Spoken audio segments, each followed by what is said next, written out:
Bum, bum, bum, bum, bum, bum, bum, bum, bum. Ba, ba, ba, ba, bum. Hey, everybody, come on in here. I've been awake for hours. What's your excuse? I know why you're here. It has something to do with the simultaneous sip. That part of the day that gets the rest of your day going. That dopamine hit that makes everything better. And you don't need much to join in. No, you don't. You already know you just need a cup or a mug or a glass, a stein, a chalice, a tankard, a thermos, a flask, a canteen, a vessel of any kind. Fill it with your favorite liquid. I like coffee. And join me now for the unparalleled pleasure of the simultaneous sip.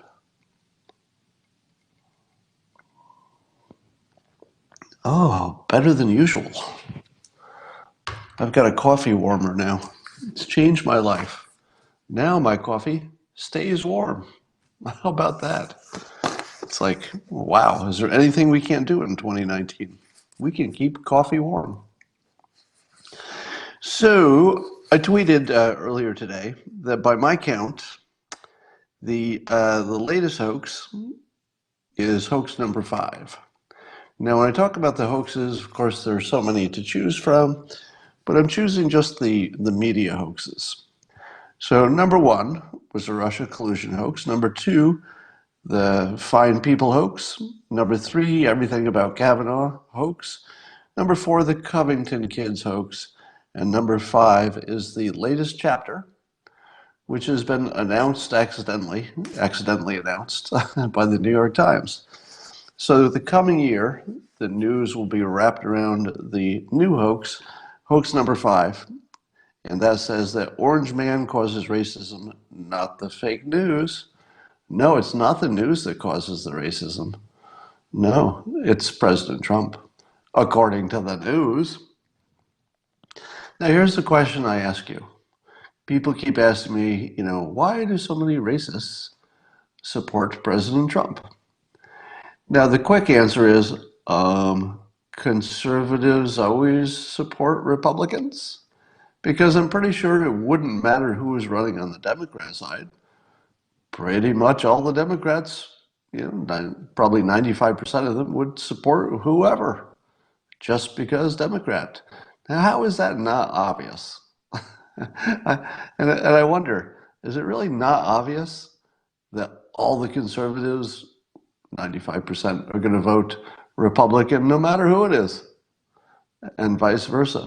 So it has nothing to do with looking at their policies, looking at their personality. There's some small number of people who are in the middle, but they're not the ones we're calling racists, right? The ones who are the independents in the middle who could go either way. Nobody calls them racist. So that's your answer.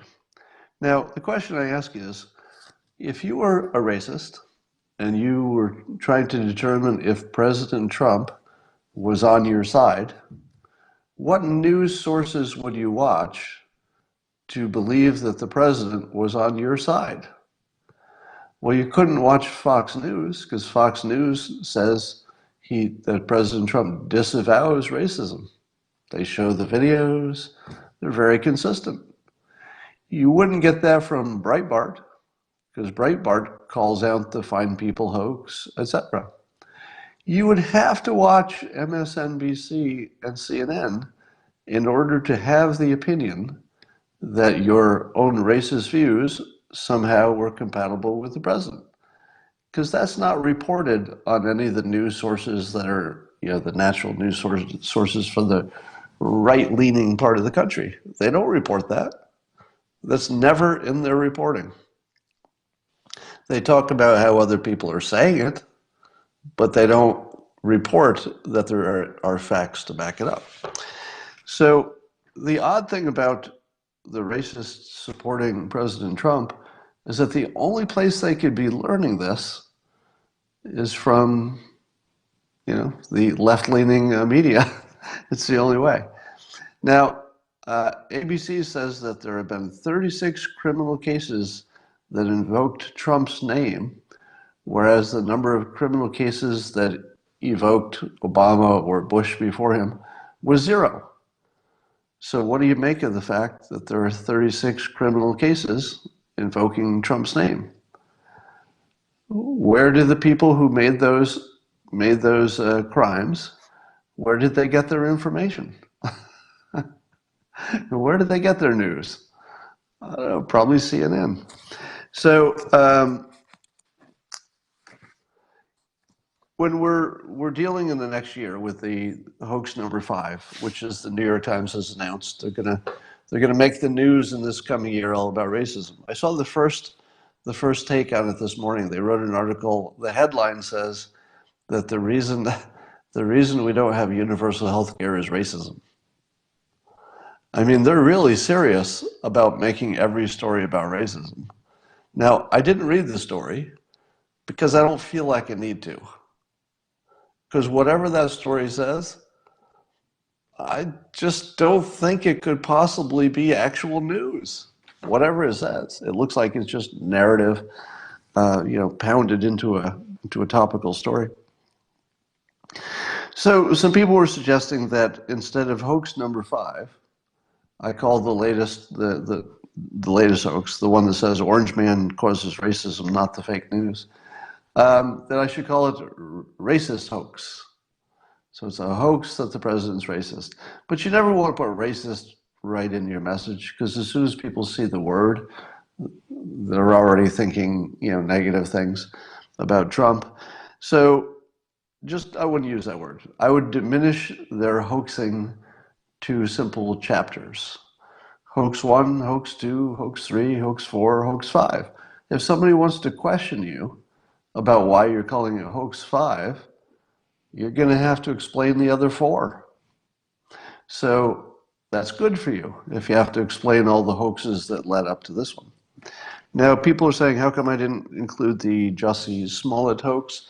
That was sort of it was a borderline for me. I decided to leave it out because the hoaxer was Jussie Smollett. And the people getting hoaxed were the media on both sides for a while, more of the media on the left. I don't think the media on the right ever quite fell for it, did they? So in the Smollett case, the victims were the anti-Trump media. They believed it. Whereas the other hoax, those things are clearly things that they don't, at least unanimously, they don't believe. So it's a difference between the news creating the hoax and spreading it versus them being victims of the hoax. Smollett perpetrated the hoax on the media. It wasn't the other way around. All right. I'm starting a list of things you would have to believe in order to be a Democrat in 2019. It's just a starter list. I'm going to add to it. But here are some things you would have to believe. You'd have to believe that Israel can't spot an anti-Semite. You'd have to believe that Israel's not good at that because they like Trump and they don't like some Democrats such as Tlaib. So in order to be a Democrat and buy into the whole sort of Democrat hoax-based narrative, you'd have to believe that Israel's not good at spotting anti-Semites.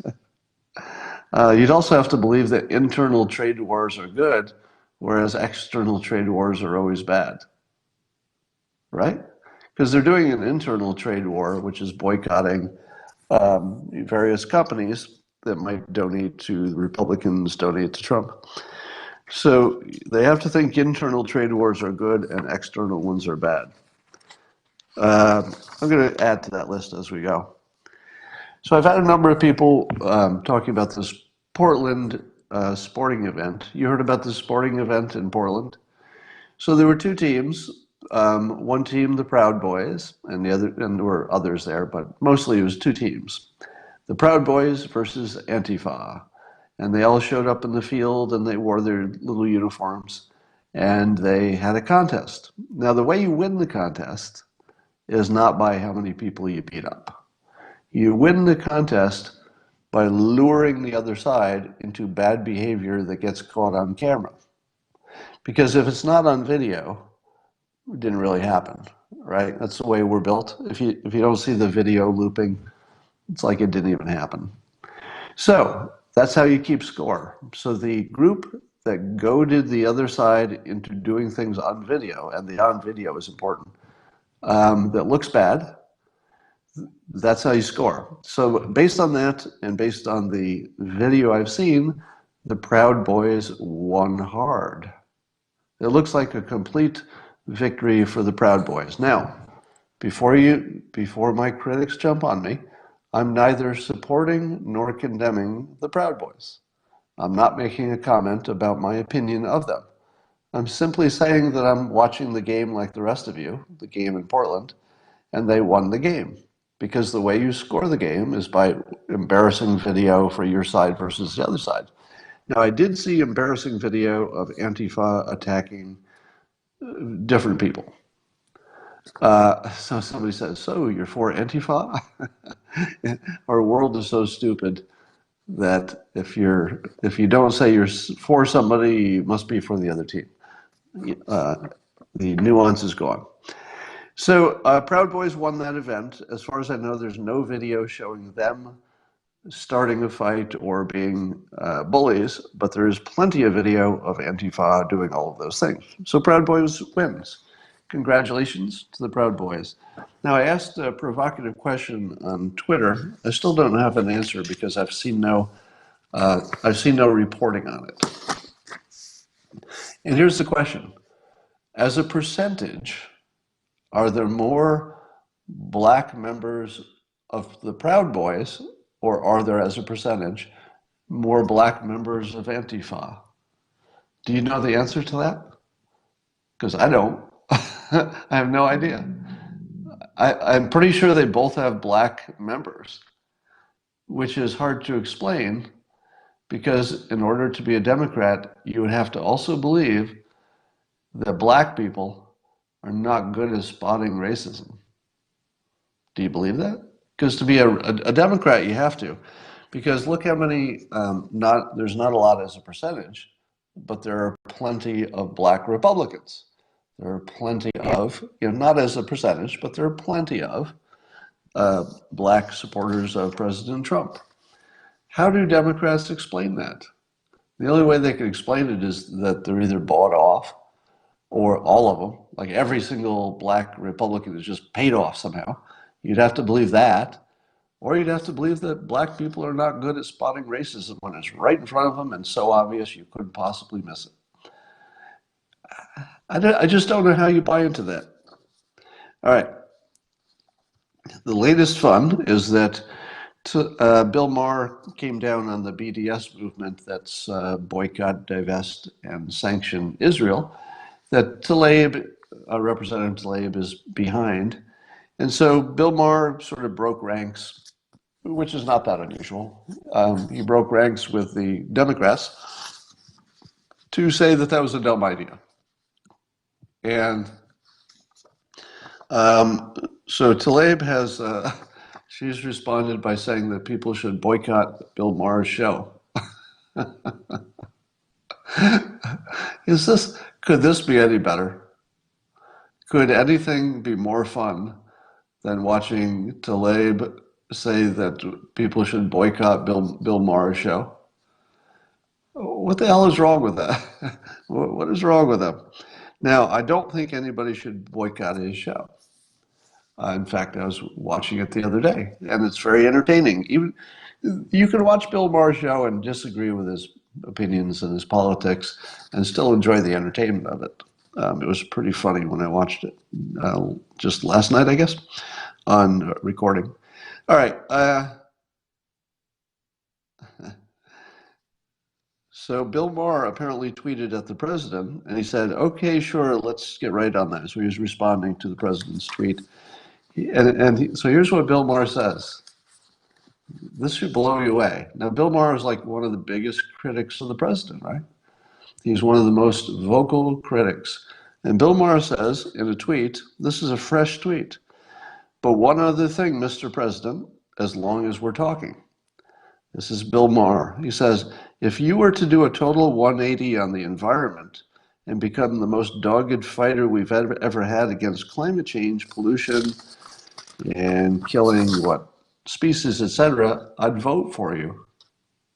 So Bill Maher is saying that if on that one issue, if Trump became just a maniac about protecting the environment, that Bill Maher would vote for him.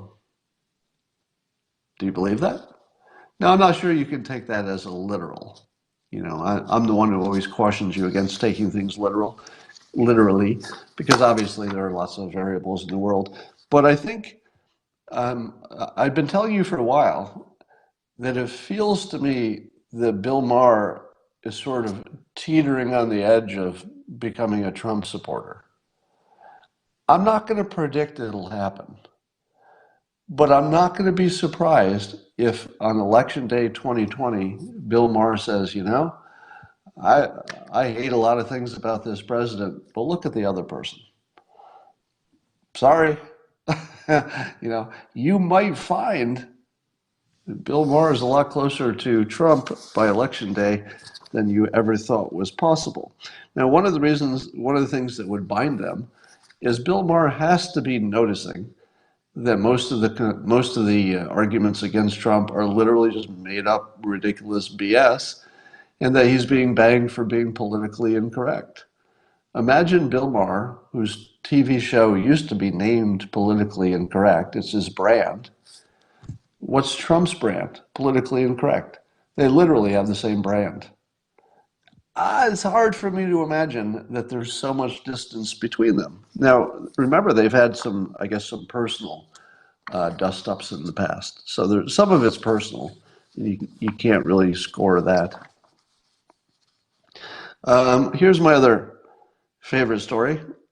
It's being reported, and I don't know that you could consider this credible.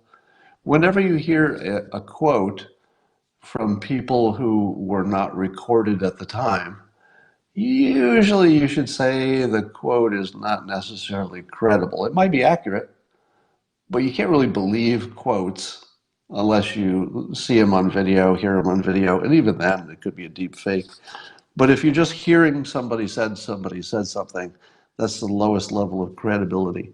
But that said, the story says that Obama told Biden that he, quote, didn't have to run. Didn't have to run. And I think everybody's seeing that language and they're saying, well, if I were to parse that choice of words, and here's the part we don't know, did Obama use those exact words? Because that's sort of being reported like those were his exact words or something so close to it that it's effectively exact words. Do you think that Obama told Biden that he didn't have to run? Because if you tell your spouse, honey, you don't have to go with me to the whatever, what does your spouse say? Your spouse doesn't say, oh, you're so nice. You're giving me the option of going with you or not going with you. No. If you tell your spouse, honey, you don't have to go with me, you're kind of telling your spouse to stay home. That's how your spouse will take it. Even if you're not thinking it, that's how your spouse is going to take it. So this wording, which again, I'm not sure it was his exact wording, Obama has allegedly said that you don't have to run. If Obama told Biden that he really didn't have to run, he was kind of trying to discourage him.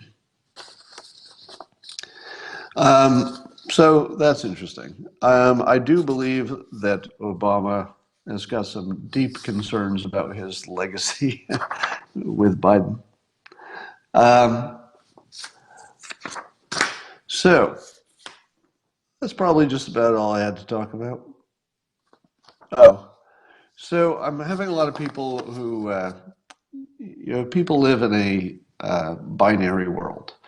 So in our binary world, you either love the president or hate the president. You can't be in between. You're either a Democrat or you're a Republican. You're a socialist or you're a capitalist. We like to put things in two categories. So when I've been talking about Antifa, people like to jump in and say, Antifa hasn't killed anybody yet. Now, I know you can argue about that because of the Dayton shooter, but he didn't. The Dayton shooter was probably just mentally ill. I don't think his association with Antifa was important. But my critics are saying, Oh, so if you're saying Antifa is bad, you must be in favor of the other side, and therefore you must be in favor of fascists. Here's what I say when people tell me that if I'm against Antifa, I must be, therefore, logically in favor of fascists. Here's what I say. Your moral superiority is noted. Your moral superiority is noted. I personally, and then I follow up with, I personally lump Antifa and neo-Nazis and you being the person who is challenging me, in the same group. I put you all in the same group. You're all completely condemnable for different reasons.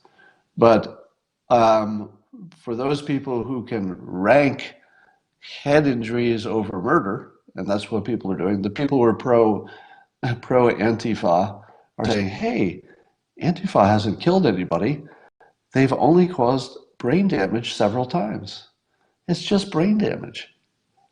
You can't get worked up about brain damage compared to killing. The other side is killing or has killed. To which I say, I acknowledge your moral superiority. If you can rank giving people brain damage on purpose as a higher moral plane than killing somebody, good for you. You just go ahead and do that. Personally, I put them in the same category. Personally, I don't slice it that fine.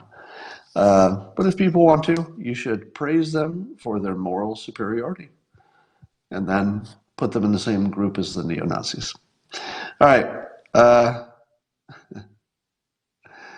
My tweet that's getting the most retweets this week was, I said in my tweet, I said, can someone remind me which politician is the anti-Semite? Is it the one Israel named a settlement after, or the one Israel banned from entering their country? How do the Democrats process that? Because they're so sure that President Trump sided with the Charlottesville tiki torches who are anti-Semitic.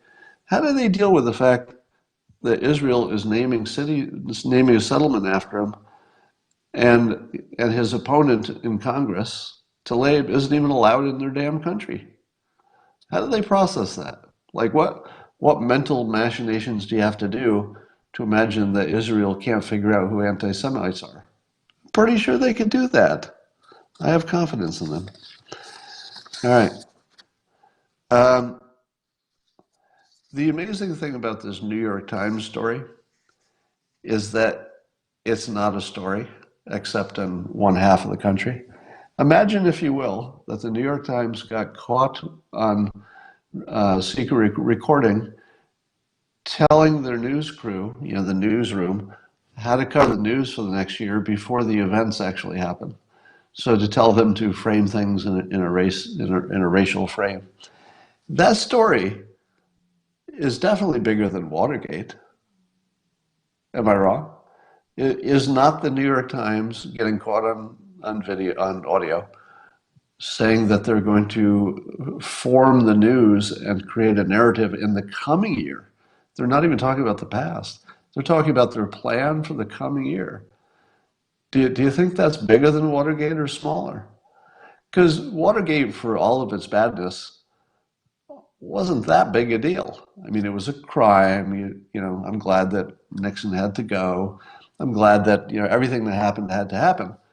But if you were to rank somebody breaks into an office of the other team versus a major news organization that we trust has decided to rip the country apart through bogus narrative about racial problems, and you catch that on tape, that feels at least 10 times bigger, right? Or 100 times bigger. It doesn't even feel in the same, am I wrong? It doesn't feel like it's even anywhere in the same category. Now, part of it is that I don't think Watergate, for all of its badness, and again, Nixon was bad, he had to go, but the actual crime was that didn't he lie about something involving a break-in for an office that got some documents that probably didn't make much difference? I'm not defending any of it. I'm just saying that on the list of big problems, it was kind of small. Nixon had to go. It was big enough that you had to get rid of the president, but it was kind of small. Ripping the country apart using the most trusted media source, at least trusted by people on the left, is maybe Hitler level evil, wouldn't you say? What other organization intentionally called a meeting to whip up racial animosity in a country? When was the last time anybody did that? Well, there was George Wallace, I suppose, but Hitler. Now, this is one of those cases where the Hitler analogy isn't too far off. Normally I would mock people for making it, but in the narrow sense of intentionally forming a meeting and agreeing in the meeting that you're going to drive the country apart with racist narrative, independent of the actual news, that sort of leads you to really bad things. Now, so let me pull back on this a little bit. There's nothing quite like Hitler. There's nothing like the Holocaust. So anything you compare to that, is just sort of ridiculous on its surface. But in terms of a similar strategy of using race to divide people for power, I mean, the reason that the New York Times does it is for profit and power. And that seems at least as evil, minus the murders. So at least in a philosophical sense, it's completely condemnable. But here's the amazing thing. How much is the New York Times story being reported on the left? At all? Did CNN and MSNBC even cover it? They may have mentioned it. They may have said, oh, there's a secret recording, here's a link to it. But do you think they framed it the way Fox News, the way, Breitbart, et cetera, framed it? Probably not. It's the biggest story by far. Name one story that's bigger than that. I mean, there have been bigger stories. North Korea was a big story when we were, it looked like we were on the edge of war. But at the moment, what's a bigger story than the New York Times admitting they make up the news? There's nothing bigger than that, because that affects everything. So that's amazing. Now, I woke up this morning and I wanted to get the score of the big game. The big game meaning Proud Boys versus Antifa, the costumed event, sporting event that happened in Portland. So I open up CNN. Do you know how much coverage CNN had of the mass protests in Portland? None. None. Nothing. Not a single link to a story on their front page. None. Now, I don't know if it was buried in some subsidiary page, but it's not on the entire front page. So I went to MSNBC to see how much the Portland protests were covered. Guess how much? None. There was a major semi-violent, a little bit violent, protest in a major city, and it wasn't even a headline. Now I went to Fox News, and sure enough, it wasn't like their top story, but right near the top, there was a link to give you an update. Now, think about that. All the poor bastards who depend on the news, the left-leaning news, they're not even getting news. Those poor bastards have no idea what's going on. Think about it. Those poor bastards don't know what's happening. They really don't, because their news sources not telling them, and they're not going to go to Breitbart to read about it. They have no idea. It's the biggest story in the country. Nope, don't know anything about that one. All right, well, it's amazing and head shaking.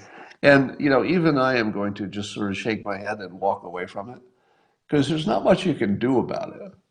I can tweet about it and talk about it, but I'm only going to be tweeting and talking to that narrow silo of people who follow me who already know about it.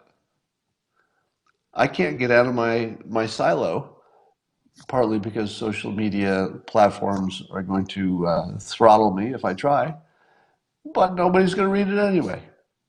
So there's this gigantic black hole of knowledge on one side of the country, and there's no mechanism to fix it because the news won't give them news, and the people telling them that the news isn't giving them news are invisible to them because the platforms just sort of keep us apart,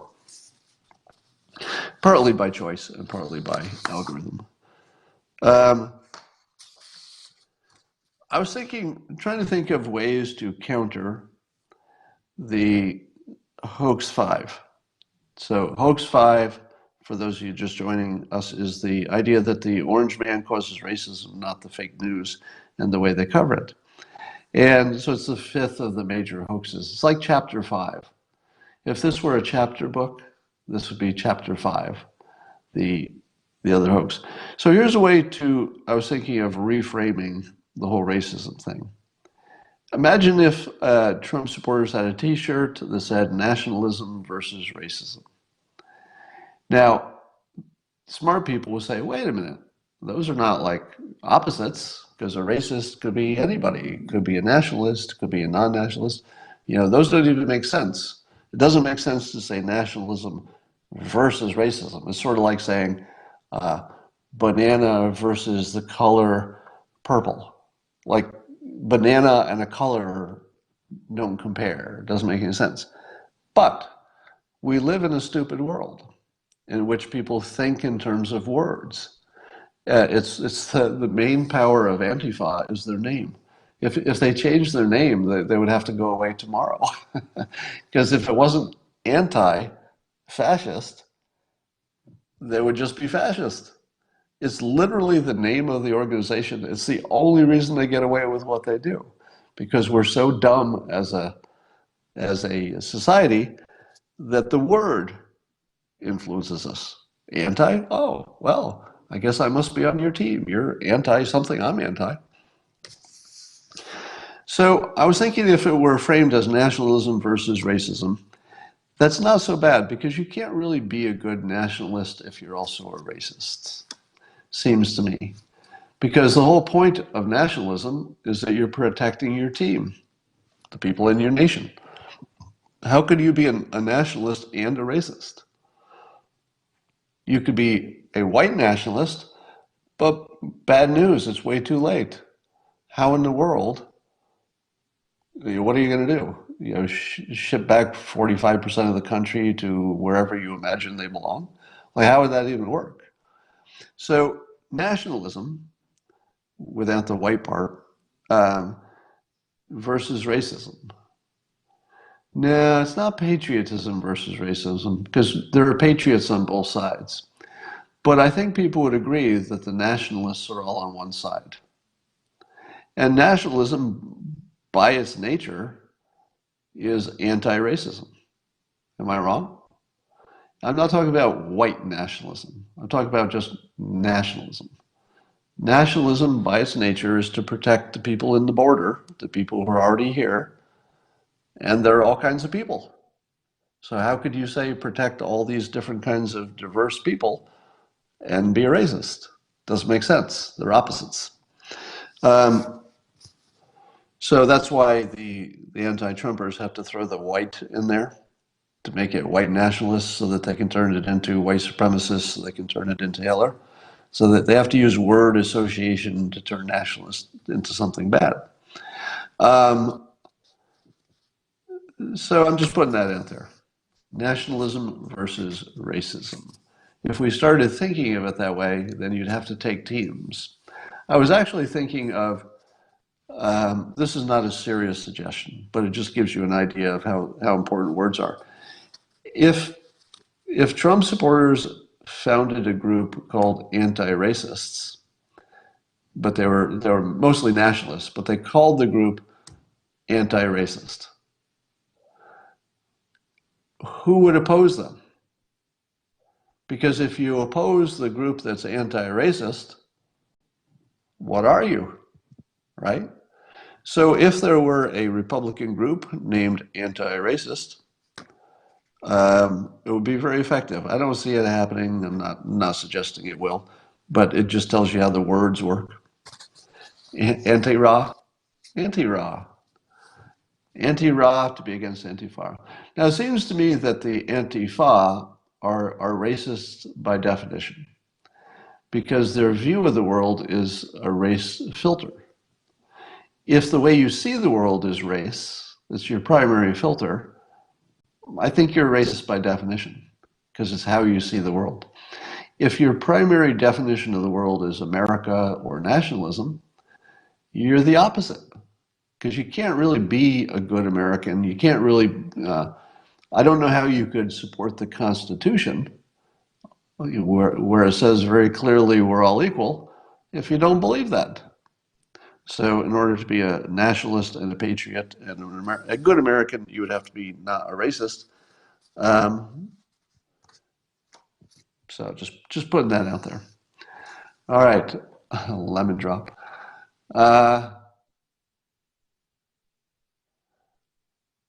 So anti-Ra versus Antifa. That might work. Anti-Ra is pretty good. You should reread the Constitution. Should I? What am I going to miss? I'm seeing some pushback when I saw some people say that the United States and the founders founded the United States on a white supremacist basis. What do you say to that?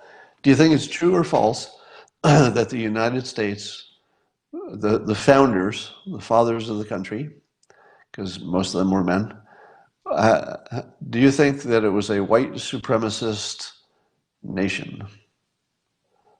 Now, most of you are calling bull. No way, no way, no way.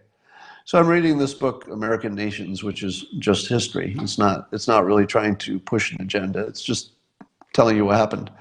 If you read the history, it looks like all not exactly white supremacists. It was wealthy supremacist. So the founders did believe, both North and South, that some people were special. And it had a lot more to do with your money and your status than it did with anything else. So the thing that we often forget is that the founders of the country, and I don't mean the ones who signed the Constitution, but the early important people in the country, in the colonies, enslaved white people and black. If you were an indentured servant and you were white, you're basically a slave. The actual African slaves had it worse, but the white people were slaves too. So we were a slave country. It's just that everybody was a slave and the rich people had everything. And they built a constitution that said, hey, how about rich people get to keep everything, including their slaves? That's sort of what they did. The Constitution was really about the rich people getting to keep their stuff. So you can love this country and be a patriot and all that, but you don't have to run from the history. The history is a bunch of white supremacists, but the most dominant part of their thinking, beyond the fact that they were white supremacists, the dominant part of their thinking was money and special people. But the special people were anybody rich. So I would say true to the claim that the United States was founded on a white supremacist philosophy. Not true that it still is. It's perfectly fine to say things used to be bad, but they got better. So I'm going to say true to the country being a white supremacist platform that improved over time. And I would say that the Trump form of nationalism takes it to right where it needs to be. Nationalism is anti-Ra, right? Hashtag anti-Ra because they're anti-racist. All right, that's enough for now. why don't you go have a great day? A great day, because I'm going to have one. And I will talk to you tomorrow.